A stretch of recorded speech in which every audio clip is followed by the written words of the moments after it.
Subscribe Inside the Medicine and press the bell icon for latest notification. Hello friends, क्या आपने या फिर आपके परिवार में किसी सदस्य ने अपने पेट का अल्ट्रासाउंड अभी अभी कराया है और उसमें ग्रेड 1, ग्रेड 2 या फिर ग्रेड 3 का फैटी लीवर लिखा हुआ आया है और आपको ये समझ में नहीं आ रहा है कि ये फैटी लीवर क्या है? क्या ये लीवर से संबंधी कोई खतरनाक बीमारी का संकेत है? नमस्ते साथियों, मैं Sanjay Kumar, ex pharmacist from health department Uttar Pradesh, स्वागत करता हूं आपके अपने चैनल इनसाइड द मेडिसिन में। आज की इस वीडियो में हम बात करेंगे फैटी लीवर के बारे में। फैटी लीवर क्या होता है, ये क्यों होता है, इसके लक्षण क्या क्या होते हैं, इलाज क्या है, सबसे इम्पोर्टेंट बात, इससे बचा कैसे जा सकता है, जानेंगे संपूर्ण जानकारी इस वीडियो में। अगर आप चैनल पर नए हैं या फिर पहली बार वीडियो देख रहे हैं तो फिर इनसाइड द मेडिसिन को सब्सक्राइब करें और इस वीडियो को लाइक एवं शेयर करें। तो चलिए शुरू करते हैं।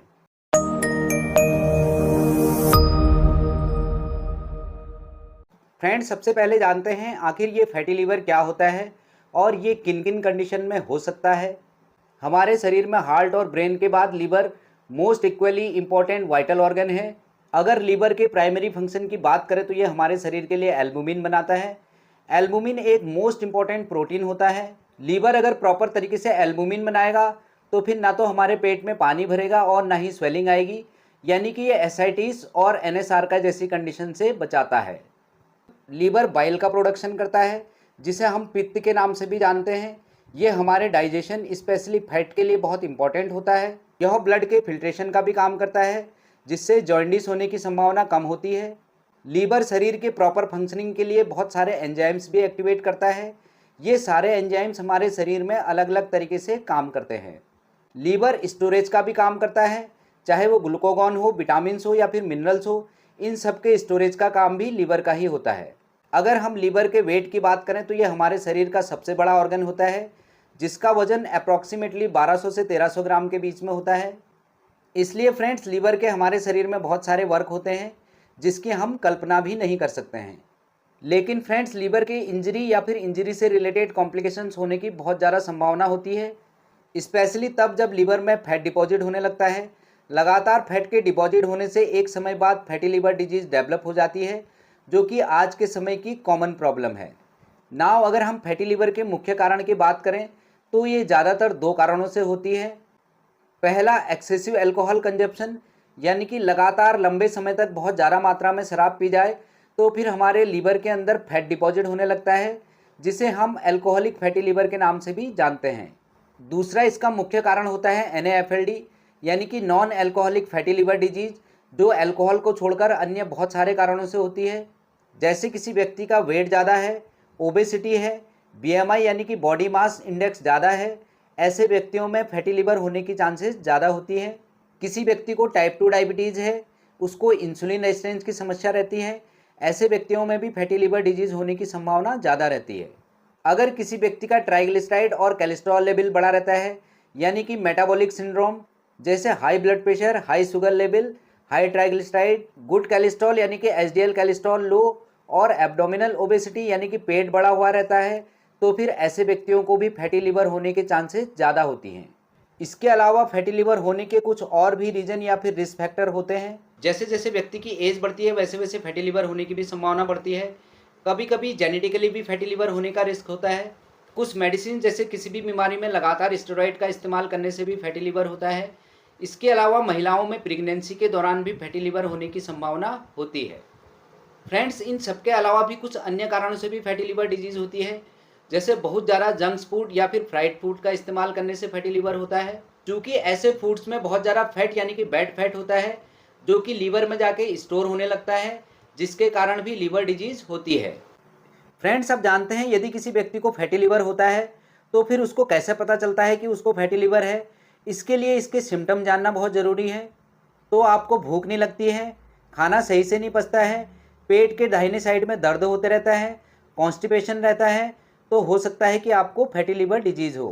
फ्रेंड्स, प्रॉब्लम यह है कि फैटी लीवर के अर्ली स्टेज में कोई सिम्टम ही नहीं दिखाई देते हैं, इसलिए पता ही नहीं चलता है कि आपको फैटी लीवर डिजीज़ हो रही हो।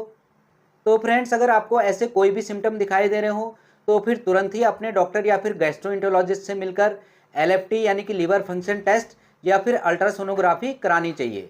फ्रेंड्स अब आती है बात, यदि किसी व्यक्ति के अल्ट्रासाउंड रिपोर्ट में ये लिखा आता है कि फैटी लिवर ग्रेड 1, ग्रेड 2 और ग्रेड 3, तो इसका क्या मतलब है, इसको कैसे डिफाइन करें कि हमें कौन से स्टेज की लीवर डिजीज़ है। फ्रेंड्स जब भी किसी व्यक्ति के फैटी लिवर को डिटेक्ट करने के लिए सोनोग्राफी की जाती है तो उसके लीवर के पोजीशन के अनुसार एक ग्रेडिंग की जाती है। सबसे पहले ये समझते हैं कि ये ग्रेड 1, ग्रेड 2 या फिर ग्रेड 3 का मतलब क्या है, क्या ये कम्प्लीटली रिवर्सेबल या फिर क्योरेबल है। फ्रेंड फैटी लिवर ग्रेड 1 का मतलब होता है mild fatty changes, grade 2 moderate और ग्रेड 3 का मतलब होता है severe fatty liver changes. Normal liver के केसेस में fat cells less than 5% of hepatocyte में होने चाहिए। अगर हेपेटोसाइट में फैट सेल चेंज 5% से ऊपर हो जाएगा तो फिर ये फैटी लिवर की श्रेणी में आ जाएगा। अब ये जो ग्रेडिंग होती है इसका मतलब लीवर में फैट सेल्स कितने हैं, इकोजेनिसिटी यानी कि कॉन्ट्रास्ट मतलब लीवर कैसा दिख रहा है, इसके अलावा लीवर की इंट्राहेपेटिक वेसल्स की क्या पोजीशन है, डायफ्राम की क्या पोजीशन है और गॉल ब्लैडर कैसा है, इन सब के आधार पर फैटी लिवर की ग्रेडिंग की जाती है। तो जैसे जैसे ग्रेड बढ़ता जाएगा इसका मतलब है कि आपके लीवर में उतना ही ज़्यादा फैट इकट्ठा हो रहा है।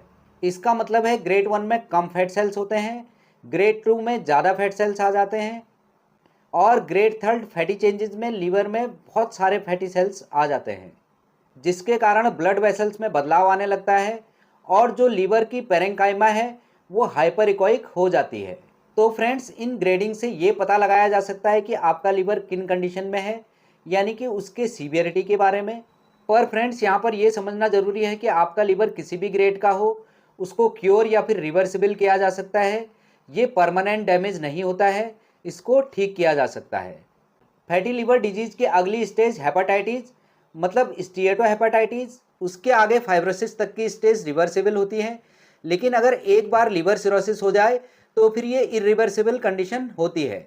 फ्रेंड्स आप जानते हैं फैटी लिवर को ठीक कैसे किया जा सकता है, यानी कि इसके ट्रीटमेंट और प्रिकॉशंस के बारे में। अगर आप अपना वजन कम करते हो तो फिर शरीर का फैट भी कम होगा, अगर शरीर से फैट निकल जाएगा तो फिर ये धीरे धीरे लीवर से भी निकल जाएगा। ये सबसे इम्पॉर्टेंट तरीका है फैटी लिवर को ठीक करने का। इसके अलावा व्यक्ति को जो भी रिस्क फैक्टर है, यानी कि जिस भी कारण से फैटी लिवर हुआ है उस कारण को कम करना है या फिर हटाना है। जैसे शराब पीने से फैटी लिवर हुआ है तो उसको छोड़ना है। दारू फैटी लिवर को लीवर कैंसर तक ले जाने का सबसे बड़ा सहयोगी है। ज़्यादा तला भुना खाने से फैटी लिवर हुआ है तो फिर उसको नहीं खाना है। अगर आपको डायबिटीज़ या फिर कोलेस्ट्रॉल है उसके कारण फैटी लिवर हुआ है तो फिर डायबिटीज़ और कोलेस्ट्रॉल को कंट्रोल रखना है। हमेशा ऐसा खाना खाना है जिसमें एंटीऑक्सीडेंट और फाइबर की मात्रा ज़्यादा हो, जैसे हरी सब्जियां, फल और सलाद ले सकते हैं, नींबू पानी पी सकते हैं, ग्रीन टी पी सकते हैं। डेली सुबह उठकर लगभग 30 मिनट एक्सरसाइज करनी है। एक्सरसाइज करने से फैटी लिवर होने के चांसेस बहुत कम होती हैं। इसके अलावा कुछ सप्लीमेंट जैसे एंटीऑक्सीडेंट, लिपिड लोअरिंग ड्रग और मल्टीविटामिन्स का भी लीवर डिजीज़ में एक एडिशनल रोल होता है। फ्रेंड्स फैटी लिवर डिजीज़ के स्टार्टिंग फेज में सामान्यतः कोई सिम्टम दिखाई नहीं देते हैं। अगर किसी को सिर्फ फैटी चेंज हुआ है, इन्फ्लामेशन, फाइब्रोसिस या फिर सिरोसिस नहीं हुआ है तो फिर बॉडी में कोई भी सिम्टम अपेयर नहीं होते हैं। तो फिर व्यक्ति सोचता है कि क्या होगा अगर मैं फैटी लिवर का इलाज ही नहीं कराऊं। तो देखिए फ्रेंड्स, लिवर डिजीज़ शुरुआत में तो कोई नुकसान नहीं पहुंचाता है, लेकिन जब ये धीरे धीरे बढ़ता है तो फिर लीवर सिरोसिस या फिर लीवर कैंसर भी हो सकता है। इसलिए फ्रेंड्स फैटी लिवर डिजीज़ को शुरुआत में ही इग्नोर नहीं करना चाहिए। फैटी लिवर डिजीज़ के शुरुआती लक्षण कंप्लीटली क्योरेबल और रिवर्सिबल होते हैं, इसको ठीक किया जा सकता है। तो फ्रेंड्स ये थी एक सामान्य जानकारी फैटी लिवर डिजीज़ के बारे में। अगर आप पहली बार वीडियो देख रहे हैं और दवाइयों एवं रोगों के बारे में जानकारी पाना चाहते हैं तो प्लीज़ इनसाइड द मेडिसिन को सब्सक्राइब कीजिए और इस वीडियो को लाइक एवं शेयर कीजिए। आज के लिए बस इतना ही, मिलते हैं आपसे एक और इन्फॉर्मेटिव वीडियो के साथ में। तब तक के लिए bye bye and take care.